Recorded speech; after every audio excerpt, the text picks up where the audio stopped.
there's something called the SALT debate around taxes. And no, that's not sodium. SALT is an acronym for state and local taxes. And there was this big deduction that people got in blue states for their state and local taxes off of their federal income taxes. And one of the ways that we actually paid for part of the Trump tax cuts was to remove that deduction. And as a Florida man, I supported that, because if you have some crazy high taxes in New York or Connecticut, sorry, New Yorkers and people from blue states, I love you, but I don't think people in low tax states should have to subsidize people in high tax states just because you guys have a bunch of goons in your state legislatures and on your local governments who want to take more of your money.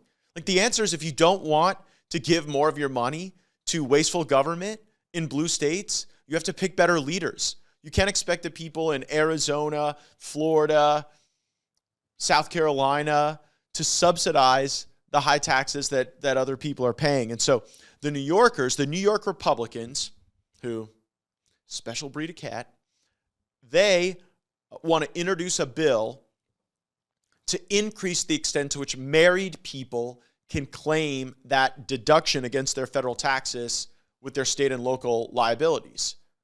I will oppose this.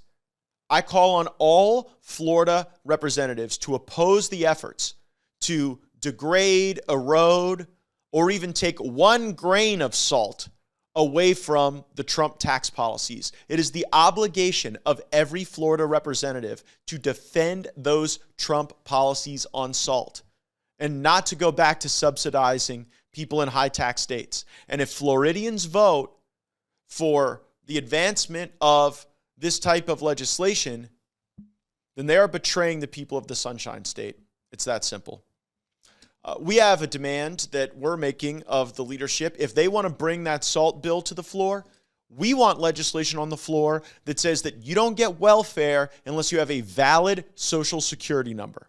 So if they're going to get a SALT vote, we want to vote to make sure that illegals are not just raping the system because they're able to use a tax ID number instead of an actual Social Security number. Thanks so much for watching this video. Make sure you're subscribed to our channel with notifications turned on. You won't want to miss any of the breaking news.